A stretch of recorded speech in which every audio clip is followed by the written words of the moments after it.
മാന്യ പ്രേക്ഷകർക്ക് എൻ്റെ പ്രണാമം. ഭാരതം എന്ന നമ്മുടെ മാതൃദേശം അനവധി ആക്രമണങ്ങൾക്കും നിശിതമായ നശീകരണത്തിനും സാംസ്കാരികവും സാമ്പത്തികവും ഭൗതികവുമായ ഉന്മൂലന പ്രക്രിയകൾക്കുമെല്ലാം വിധേയമായ ഒരു രാഷ്ട്രമാണ്.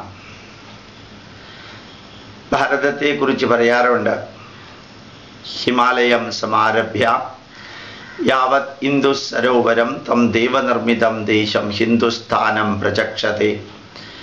ഹിമാലയത്തിൽ നിന്ന് ആരംഭിച്ച് ഇന്ത്യൻ മഹാസമുദ്രം വരെയുള്ള ദൈവനിർമ്മിതമായ ദേശത്തെയാണ് ഹിന്ദുസ്ഥാനം എന്ന് പറയുന്നത്. ആ സിന്ധുപര്യന്തം യസ്യ ഭാരതഭൂമികാഹ മാതൃഭൂഹു പിതൃഭൂശ്ചൈവ സ വൈ ഹിന്ദുരിതി സ്മൃത. ഈ ഭാരതഭൂമിയെ ആരാണോ മാതൃഭൂമിയും പിതൃഭൂമിയും പുണ്യഭൂമിയും കർമ്മഭൂമിയും ജ്ഞാനഭൂമിയും യജ്ഞഭൂമിയുമായിട്ട് കണക്കാക്കുന്നത്, അവരെയാണ് ഹിന്ദുക്കൾ എന്ന് പറയുന്നത്. ആ ഭാരതം എന്ന രാഷ്ട്രം ലോകത്തിൽ ഏറ്റവും അധികം ആക്രമണത്തിന് വിധേയമായൊരു രാഷ്ട്രമാണ്. ചരിത്രത്തിൻ്റെ പുറകോട്ടുള്ള പ്രയാണത്തിലേക്ക് നോക്കുകയാണെങ്കിൽ BC 300 അലക്സാണ്ടർ എന്ന് പറയുന്നൊരു വ്യക്തി ഗ്രീക്കിൽ നിന്നോ അലക്സാണ്ട്രിയയിൽ നിന്നോ ആരംഭിച്ച് ഭാരതത്തെ കീഴടക്കി നശിപ്പിക്കാവുന്ന അത്രയും നശിപ്പിച്ച് അയാൾ തിരിച്ചുപോയി. നിർഭാഗ്യവശാൽ നമ്മളെ ആക്രമിച്ച് നമ്മളുടെ സാംസ്കാരിക മൂല്യങ്ങളെ നശിപ്പിച്ച് ചതിയിലൂടെയും വഞ്ചനയിലൂടെയും ഭാരതീയമായ നന്മകളെ ഇല്ലാതെയാക്കിയ ആ മനുഷ്യനെ കുറിച്ച് നമ്മൾ പഠിപ്പിച്ചത് മഹാനായ അലക്സാണ്ടർ എന്നായിരുന്നു. നമ്മളുടെ വീട് കയറി ആക്രമിച്ച് നമ്മളെ കൊള്ളയടിച്ച് നമ്മളെ നശിപ്പിച്ചവനെ നമ്മളെ തന്നെ പറയുന്നു മഹാനായ വ്യക്തി എന്ന്. വളരുന്ന തലമുറയിൽ നമുക്കെതിരെ പ്രവർത്തിച്ചവരെ പോലും നമ്മൾ മഹാൻ എന്ന് പറയുമ്പോൾ ഈ രാഷ്ട്രത്തോട് നമുക്കുണ്ടാവുന്ന അഭിമാനക്കുറവാണ് അത് സൂചിപ്പിക്കുന്നത്. അതിനുശേഷം AD 995 മുഹമ്മദ് ഗസ്നി ആദ്യമായിട്ട് ഭാരതത്തിലേക്ക് ആക്രമിച്ച് കയറി. നിർഭാഗ്യവശാൽ നമ്മളുടെ ഉപനിഷത്തുക്കളിൽ നിറഞ്ഞു നിൽക്കുന്ന സന്ദേശങ്ങളിലെ ഒരു സന്ദേശമായ മാതൃദേവോഭവ, അമ്മ ഈശ്വരതുല്യയായി തീരട്ടെ, മാതൃവത് പരതാരേഷു, മറ്റ് സ്ത്രീകൾ അമ്മയെപ്പോലെ ആവട്ടെ എന്നീ 2 വാക്കുകൾ, അമ്മ ഈശ്വര തുല്യവും മറ്റ് സ്ത്രീകൾ അമ്മയ്ക്ക് തുല്യവുമാവുമ്പോൾ സ്ത്രീകളെ എല്ലാം ഈശ്വരീയ രൂപത്തിൽ ആരാധിക്കാൻ നമ്മൾ തുടങ്ങി. പിതൃദേവോഭവ, അച്ഛൻ ഈശ്വര തുല്യനായി തീരട്ടെ. ആചാര്യ ദേവോഭവ, ആചാര്യൻ ഈശ്വര തുല്യനായി തീരട്ടെ. അതിഥി ദേവോഭവ, നമ്മളുടെ വീട്ടിലേക്ക് നമ്മളെ അറിയിക്കാതെ കയറി വരുന്ന അതിഥി ഈശ്വര തുല്യരായി തീരട്ടെ. ആ മന്ത്രം, അതിഥി ദേവോഭവ എന്ന മന്ത്രം നമ്മളുടെ രക്തത്തിൽ അലിഞ്ഞു ചേർന്നതുകൊണ്ട് 17 പ്രാവശ്യം ഭാരതത്തെ ആക്രമിച്ച ഗസ്നിയെ നമ്മൾ അതിഥിയായിട്ട് കണക്കാക്കി.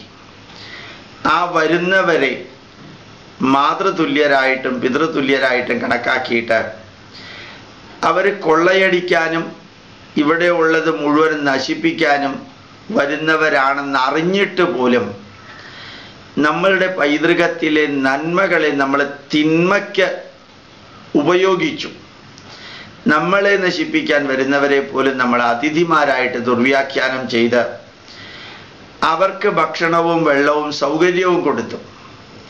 മുഹമ്മദ് ഗസ്നിയിൽ നിന്ന് ഇവിടം വരെ വരുമ്പോൾ ഭാരതത്തിൻ്റെ അതിർത്തിയിൽ കടന്നു കഴിഞ്ഞാൽ അന്ന് ഇവിടെ ജീവിച്ചിരുന്ന ഭാരതീയര് അവർക്ക് ഭക്ഷണവും വെള്ളവും കൊടുത്തിരുന്നില്ല എങ്കിൽ 2 ദിവസം പോലും അവർക്ക് മരുഭൂമിയിലൂടെ മുമ്പോട്ട് നടക്കാൻ സാധിക്കുമായിരുന്നില്ല. ഗുജറാത്തിലെ സോമനാഥ ക്ഷേത്രം 17 പ്രാവശ്യം അവർ കൊള്ളയടിക്കുമായിരുന്നില്ല. നമ്മളെ ആക്രമിച്ചവനെ മഹാനായ അലക്സാണ്ടർ എന്ന് പറയുന്ന പോലെ നമ്മളെ ആക്രമിക്കാൻ വരുന്നവരെ നമ്മൾ അതിഥി ദേവോ ഭവ എന്ന് പറഞ്ഞ് സ്വീകരിച്ചു. നമ്മളുടെ എല്ലാ ആക്രമണത്തിലും നമ്മൾ ധർമ്മശാസ്ത്രം പാലിച്ചു. അതുപോലെ നമ്മുടെ ശത്രുക്കൾ ഒരു ധർമ്മവുമില്ലാതെയാണ് നമ്മളെ ആക്രമിച്ചത്.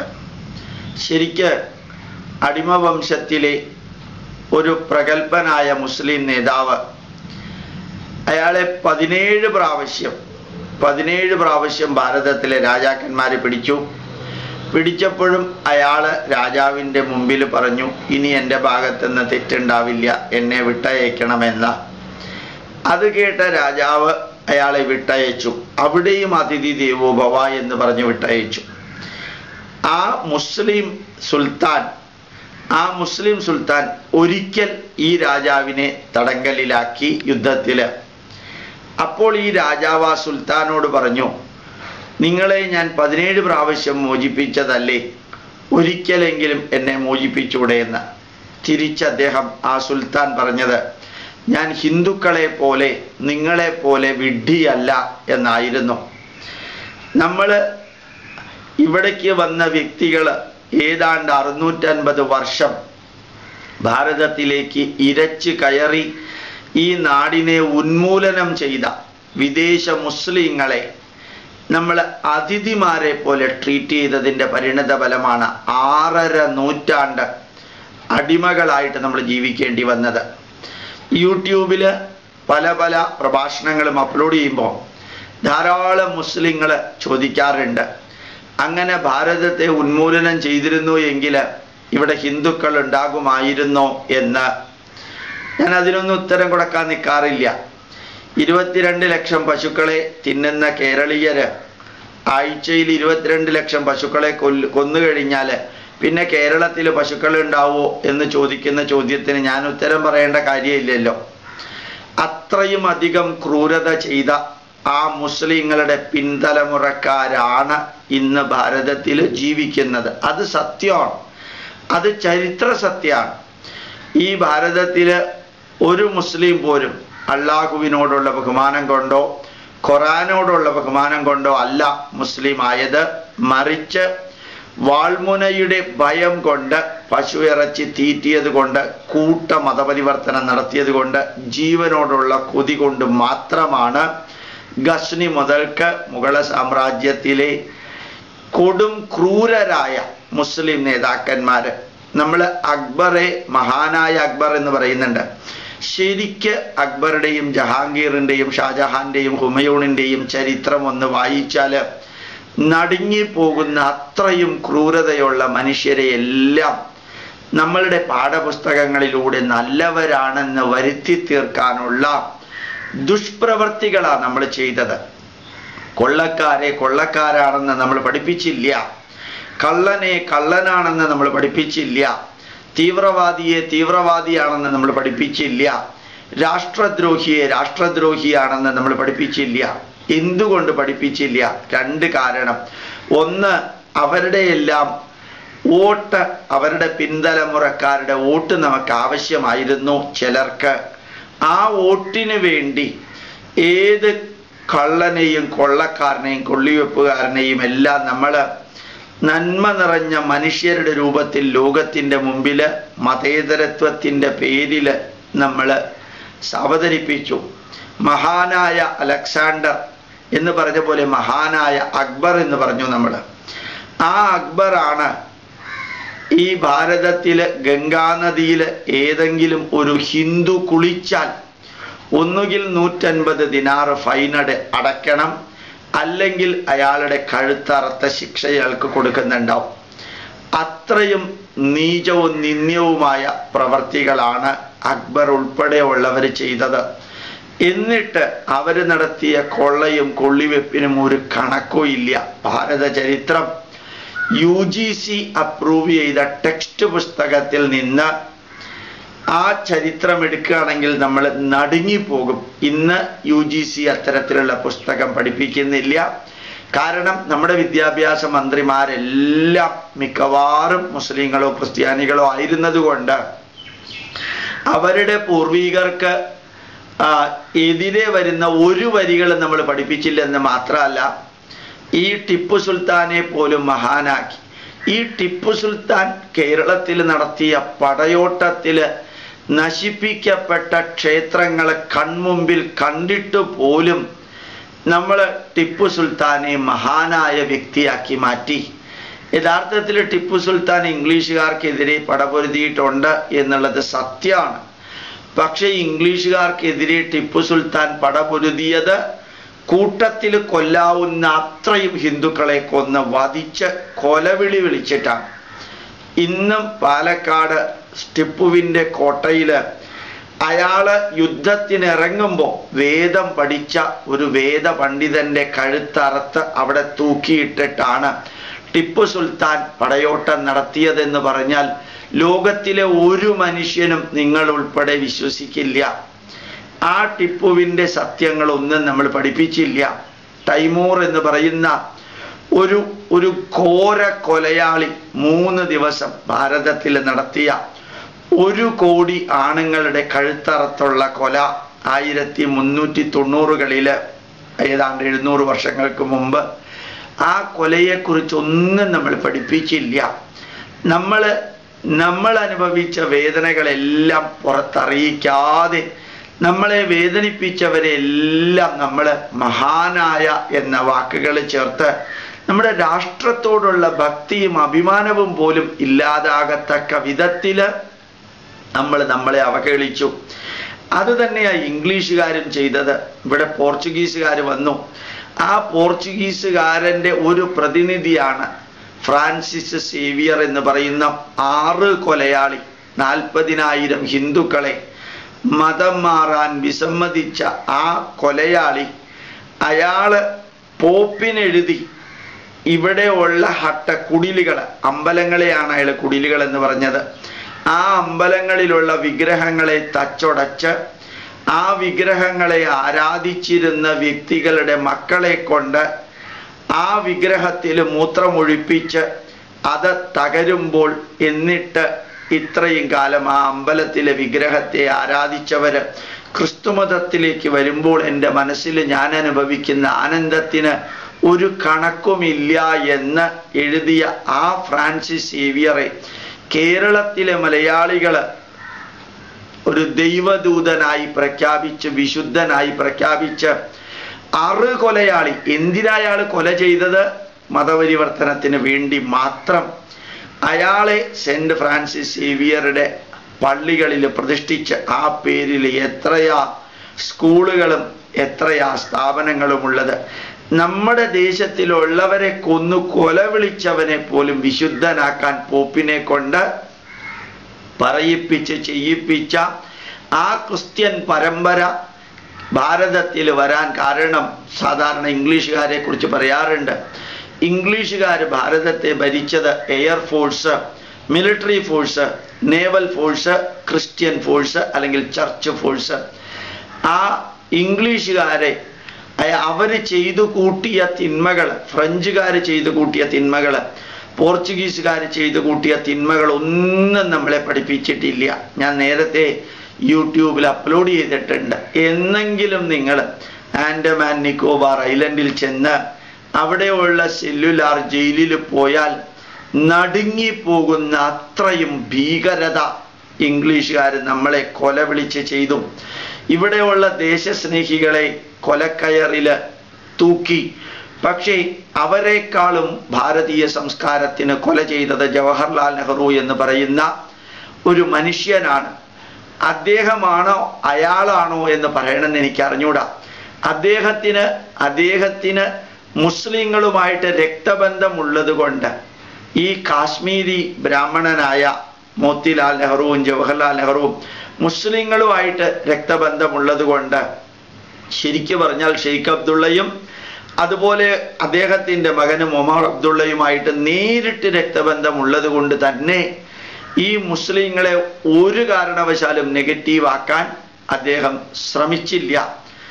നമ്മുടെ പാഠപുസ്തകങ്ങളിൽ അതുപോലെ പോർച്ചുഗീസുകാരും ഇംഗ്ലീഷുകാരും ഭാരതത്തിൽ വന്ന് ഭാരതത്തിൽ നിന്ന് പോയപ്പോൾ ഒരു ഇന്ത്യ നാട്ടുരാജ്യങ്ങളെയൊക്കെ ഒന്നാക്കി ഈ നെഹ്റുവിൻ്റെ കുടുംബത്തിൻ്റെ കയ്യിൽ കൊടുത്തത് കൊണ്ട് ആ മൗണ്ട് ബാറ്റൺ പ്രഭുവിനെ തന്നെ നമ്മളെ അടിച്ചമർത്തി ചവിട്ടി മെതിച്ച ആ വ്യക്തിയെ തന്നെ വീണ്ടും സ്വതന്ത്ര ഭാരതത്തിൽ ഗവർണർ ജനറൽ ആക്കി.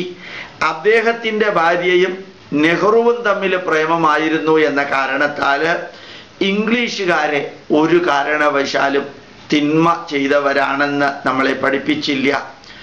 ആ മെക്കോളെ പ്രഭുവാണ് ആര്യൻ ഇൻവേഷൻ തിയറി ഉണ്ടാക്കിയത്. കേംബ്രിഡ്ജ് യൂണിവേഴ്സിറ്റിയിൽ മെക്കോളയുടെ നിർദ്ദേശപ്രകാരം മാക്സ് മുള്ളർ ഒരു തിയറി ഉണ്ടാക്കി. എന്തിനാ ആര്യൻ ഇൻവേഷൻ തിയറി ഉണ്ടാക്കിയത്? ഇന്നും നമ്മളെ അത് അവർ പഠിപ്പിക്കുന്നു. ഇംഗ്ലീഷുകാര് ഭാരതത്തിൽ വന്നതിന് ശേഷമാണ് അവർക്ക് യഥാർത്ഥത്തിൽ പ്രകൃതി എന്താണെന്നും പ്രകൃതി വിഭവങ്ങൾ എന്താണെന്നും സുഖം എന്താണെന്നും സന്തോഷം എന്താണെന്നും ചൂഷണം ബൈബിളിൽ പറഞ്ഞിട്ടുണ്ട്. എല്ലാ നാൽക്കാലികളെയും ഇഴജന്തുക്കളെയും ഇരുകാലികളെയും എല്ലാം നിന്റെ കീഴിൽ ഞാൻ കൊണ്ടുവരുന്നു എന്ന് യഹോവ പറഞ്ഞതനുസരിച്ച് ആ ഇംഗ്ലീഷുകാര് ഈ നാൽക്കാലികളെയും ഇരുകാലികളെയും ഇഴജന്തുക്കളെയും സർവ സസ്യലതാദികളെയും അടിച്ചു മുടിച്ച് തകർത്ത് അവരുടെ സന്തോഷത്തിന് വേണ്ടി ഉപയോഗിക്കാൻ ഭാരതത്തിൽ വന്നപ്പോഴാണ് അവർക്ക് മനസ്സിലായത്. ആ ഭാരതം വിട്ടുപോകാതിരിക്കാൻ, ഭാരതം എന്നും അവനവൻ്റെ കയ്യിൽ വെക്കാൻ അവരുണ്ടാക്കിയ തിയറിയാണ് ആര്യൻ ഇൻവേഷൻ തിയറി. എന്തിനാ അവരത് ഉണ്ടാക്കിയത് അറിയോ? ഞങ്ങള് ഇപ്പൊ വന്നവരാണ് ഭാരതത്തിലേക്ക്, നിങ്ങൾ ഇവിടെയുള്ള ദ്രാവിഡരെ വധിച്ചു കൊന്നു കുഴിച്ചു മുടി പണ്ട് വന്നവരാണ്. അപ്പം നിങ്ങളും പുറത്തുനിന്ന് വന്നവരാണ്, ഞങ്ങളും പുറത്തുനിന്ന് വന്നവരാണ്. അതുകൊണ്ട് നമ്മൾ രണ്ടുപേരും ഇൻവേഡേഴ്സാണ്. അപ്പം നമുക്ക് തുല്യമായിട്ട് ഈ നാട്ടിലെ പ്രകൃതി വിഭവങ്ങളെ പങ്കുവെച്ച് ചൂഷണം ചെയ്ത് ജീവിക്കാം. നമ്മൾ രണ്ടുപേരും വരത്തന്മാരാണ്. അതാണ് നെഹ്റുവും നെഹ്റുവിൻ്റെ കൂട്ടത്തിലുള്ളവരും അംഗീകരിച്ച് നമ്മളെ പഠിപ്പിച്ചത്. ആര്യന്മാർ ആട്ടിടയന്മാരായിട്ട് ഇവിടെ വന്നു.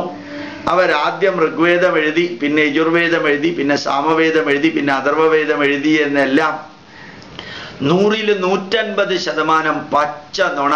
ആട്ടിടയന്മാർക്ക് ഋഗ്വേദം എഴുതാൻ സാധിക്കുമോ? ഋഗ്വേദത്തെക്കുറിച്ച് ഒരിക്കലെങ്കിലും വായിക്കുകയോ ചില മന്ത്രങ്ങൾ കേൾക്കുകയോ ചെയ്തവന് അമാനുഷികമായ അപൗരുഷേയമായ ബുദ്ധി വൈഭവമുള്ളവന് മാത്രം എഴുതാൻ സാധിക്കുന്ന മനസ്സ്, ശരീരം, കുടുംബം, ധർമ്മം, സമൂഹം, രാഷ്ട്രം, മാനവരാശി, പ്രകൃതിയിലെ സർവചരാചരങ്ങൾക്കും സസ്റ്റൈനബിൾ ആൻഡ് പെർമനന്റ് നന്മ വരുത്താൻ വേണ്ടി എഴുതിയിരിക്കുന്ന കഥകളില്ലാത്ത, അനുഭവങ്ങളില്ലാത്ത ധന്യമായ ഉപദേശങ്ങൾ തരാൻ പാകത്തിന് ഉയർന്ന മാനവരാശിയുടെ സംഭാവനയാണ് വേദങ്ങൾ. ആ വേദങ്ങൾ ആട്ടിടയന്മാരെ പോലെയുള്ളവരാണ് ആര്യന്മാർ എഴുതിയത് എന്ന് മാക്സ് മുള്ളറെ കൊണ്ട് എഴുതിച്ച് ഈ ഭാരതത്തെ കീഴടക്കാൻ ശ്രമിച്ച ശുദ്ധ അസംബന്ധത്തെ പോലും നമ്മൾ നമ്മുടെ വിദ്യാർത്ഥികളെയും പഠിപ്പിച്ചു. അത് നെഹ്റു എന്ന ആ പണ്ഡിറ്റ് നെഹ്റു എന്ന് പറയുന്ന വ്യക്തി ചെയ്തു കൂട്ടിയത്. പിന്നീട് കോൺഗ്രസ്സുകാരും അദ്ദേഹത്തിൻ്റെ തലമുറക്കാരും ചെയ്തു തീർത്തത്. നമ്മൾ അവഹേളിച്ചു. അവനവൻ്റെ ശത്രു അവനവനാണ്, ആത്മൈവ രിപുരാത്മന എന്ന് ഭഗവത്ഗീതയിൽ പറയുന്നുണ്ട്. ഭാരതീയരുടെ ശത്രു ഭാരതീയരായിരുന്നു. നല്ല മലയാളത്തിൽ പറഞ്ഞാൽ ഇവിടുത്തെ കോൺഗ്രസ്സുകാര് അത്രയും നീചമായിട്ട് പണ്ടുള്ളവർ മുസ്ലിങ്ങളും ഇൻവേഡേഴ്സ് ആയിട്ടുള്ള ക്രിസ്ത്യാനികളും ചെയ്തു. അവര് ചെയ്തതിനെ ന്യായീകരിച്ച് ഇവിടുത്തെ തലമുറയെ പഠിപ്പിച്ചു. അത് ഇവർക്ക് ഭരണം നിലനിർത്താൻ വേണ്ടി എങ്ങനെയാണോ ഇംഗ്ലീഷുകാർ ഡിവൈഡ് ആൻഡ് റൂൾ നടപ്പാക്കിയത്, വിഭജിച്ച് ഭരിക്കുക, ആര്യൻ ഇൻവേഷനിലൂടെയും വിഭജിച്ച് ഭരിച്ചു. ഇംഗ്ലീഷുകാർ ഇവിടെ ജാതി എന്ന സമ്പ്രദായം സൃഷ്ടിച്ചു, അതിലൂടെ വിഭജിച്ചു. മതത്തിൻ്റെ പേരിൽ വിഭജിച്ചു, സമൃദ്ധിയുടെ പേരിൽ വിഭജിച്ചു, സമ്പത്തിൻ്റെ പേരിൽ നമ്മളെ വിഭജിച്ചു. അതുപോലെ തന്നെ ഭാഷയുടെ പേരിൽ ഇംഗ്ലീഷുകാർ നമ്മളെ വിഭജിച്ചു. നാച്ചുറൽ റിസോഴ്സ് വിഭജിച്ചു, കാവേരി നദീജലം പോലെയുള്ളത് വിഭജിച്ചു, അങ്ങനെ രാഷ്ട്രത്തെ വിഭജിച്ചു, പ്രകൃതി വിഭവങ്ങളെ വിഭജിച്ചു, മനുഷ്യരെ വിഭജിച്ചു, സർവ്വതിനെയും വിഭജിച്ച് ഞങ്ങൾ ഇവിടെ നിന്ന് പോയാലും നിങ്ങൾ സ്വസ്ഥമായിട്ട് ജീവിക്കരുത് എന്ന അതേ തത്വത്തിൽ നമ്മളെ അവർ ജീവിക്കാൻ നിർബന്ധിതരാക്കി. അതിൻ്റെ അതേ സാധനങ്ങൾ ഇവിടുത്തെ കോൺഗ്രസ്സുകാർ നമ്മളെ പഠിപ്പിച്ചു. നിർഭാഗ്യവശാൽ ഇത് ആരും അറിയാതെ പോയി, ഇന്നും ആർക്കും അറിഞ്ഞൂടാ. അതിൻ്റെ തുടർച്ചയായിട്ടാണ് ഒരൊറ്റ കുടുംബത്തിൻ്റെ ഡൈനാസ്റ്റി റൂള് ഭാരതത്തിൽ നിലനിന്നു. അവര് ഭാരതീയരെ മുസ്ലിങ്ങളായിട്ട് ന്യൂനപക്ഷമാക്കി, ക്രിസ്ത്യാനികളായിട്ട് ന്യൂനപക്ഷമാക്കി, ജാതിയുടെ പേരിൽ റിസർവേഷൻ കൊടുത്തു, നമ്മൾ തന്നെ ഛിന്ന ഭിന്നമാക്കി ഭരിച്ച് സ്വാതന്ത്ര്യം കിട്ടി. ഇത്രയും കാലം കഴിഞ്ഞിട്ടും ഭാരതത്തിലെ ചില പ്രദേശങ്ങൾക്ക് പ്രത്യേകതയുണ്ട്. കാശ്മീരിനൊരു പ്രത്യേക പദവിയുണ്ട്. അത് ഭാരതത്തിനകത്തെ ഒരു സംസ്ഥാനമാണെങ്കിൽ അതിനെന്തിനാ ഇത്രയും പ്രത്യേകത? നാഗാലാൻഡ് തുടങ്ങിയ കുറേ ഭാഗങ്ങൾക്ക് പ്രത്യേകതയുണ്ട്. അരുണാചൽ പ്രദേശിന് പ്രത്യേകതയുണ്ട്. നമുക്ക് അവിടെ പോയിട്ട് സ്ഥലം വാങ്ങി താമസിക്കാൻ പറ്റില്ല. ഒരേ രാഷ്ട്രത്തിനകത്ത് പല പല ഭൂമികൾ പല പല രീതിയിൽ വിഭജിച്ച് ഭരിക്കാൻ നമുക്ക് സാധിച്ചു. മാത്രമല്ല, ഈ ഭാരതത്തിൽ അവിടെയായിട്ട് ചെറിയ കേന്ദ്രഭരണ പ്രദേശമുണ്ട്. മാഹി തലശ്ശേരിക്ക് ഇപ്പുറത്തുള്ളൊരു ചെറിയ സ്ഥലമാണ്. അതിൻ്റെ ഹെഡ് ക്വാർട്ടേഴ്സ് പോണ്ടിച്ചേരിയിലാണ്. ഈ മാഹി കേരളത്തോട് ചേർത്തിരുന്നു എങ്കിൽ ഇത്രയും അധികം പ്രശ്നങ്ങൾ ഉണ്ടാവുമായിരുന്നു. ഡാമനും ഡിയുവും മഹാരാഷ്ട്രയോട് ചേർത്തിരുന്നു എങ്കിൽ, പോണ്ടിച്ചേരി തമിഴ്നാടിനോട് ചേർത്തിരുന്നു എങ്കിൽ എത്രയാ പ്രത്യേക ഭരണ സംവിധാനങ്ങളും ഗവർണർ ജനറൽമാരുമായിട്ട് പൈസ വേസ്റ്റാക്കുന്നത്. അത് ഇംഗ്ലീഷുകാർക്കും ഫ്രഞ്ചുകാർക്കും അവരുടെ പ്രത്യേക കോളനി മറ്റുള്ളവരുടെ കോളനിക്കുള്ളിൽ നിർത്താൻ വേണ്ടിയതായിരുന്നു. മാഹി എന്ന് പറയുന്നത് ഫ്രഞ്ചുകാരുടെ ആവുമ്പോൾ തൊട്ടപ്പുറത്തുള്ള തലശ്ശേരി ഇംഗ്ലീഷുകാരുടേതായിരുന്നു. അപ്പൊ മാഹിയായിട്ട് നിലനിർത്തേണ്ടത് ആവശ്യമായിരുന്നു. പക്ഷെ ഇത് രണ്ടും ഇന്ത്യക്കാരുടെ ആവുമ്പോൾ ചെറിയൊരു പ്രദേശത്തിൽ ഇന്ന് മദ്യ ഷോപ്പുകളുടെ മാത്രം നിരയുള്ള ആ മാഹി ഫ്രഞ്ച് ഭരണത്തിന്റെ കീഴിൽ 1960 വരെ ഉണ്ടായിരുന്നത് കൊണ്ട് മാത്രമാണ് ഈ പ്രത്യേക പദവി. ബാക്കിയുള്ളവർക്കില്ലാത്ത എല്ലാ സൗകര്യവും ഈ യൂണിയൻ ടെറിട്ടറികൾക്ക് ഉണ്ട്. അപ്പോൾ ഇന്ത്യക്കാരെ ഭൂവിഭാഗത്തിന്റെ അടിസ്ഥാനത്തില്, ജാതിയുടെ അടിസ്ഥാനത്തില്, മതത്തിന്റെ അടിസ്ഥാനത്തില്, വർണ്ണത്തിന്റെ അടിസ്ഥാനത്തില്, റിസർവേഷന്റെ അടിസ്ഥാനത്തിൽ വിഭജിച്ച് ഭരിച്ച ആ നീചകർമ്മത്തിനെല്ലാം ഇവിടുത്തെ പത്രമാധ്യമങ്ങളും ബുദ്ധിജീവികളും ചിന്തകരും എല്ലാം ന്യായീകരിച്ചു. ഇനിയെങ്കിലും പുതിയൊരു മന്ത്രിസഭയുടെ നേതൃത്വത്തിലെങ്കിലും ഈ ഡിവൈഡ് ആൻഡ് റൂൾ എന്നുള്ളത് ഒഴിവാക്കി ഭാരതത്തെ ഭാരതമായിട്ട് കാണാനും ഭാരതീയരെ ഭാരതീയരായിട്ട് കാണാനും സാധിക്കട്ടെ എന്ന് പ്രാർത്ഥിക്കുന്നു. ഇനിയും ഈ ഭാരതം അനുഭവിച്ച പണ്ടത്തെ വേദനയും ഇപ്പോഴത്തെ വേദനയും എണ്ണിയാൽ ഒടുങ്ങാത്ത അത്രയും, എഴുതിയാൽ ഒടുങ്ങാത്ത അത്രയും അധികമുണ്ട്, പറഞ്ഞാൽ ഒടുങ്ങാത്ത അത്രയുമുണ്ട്.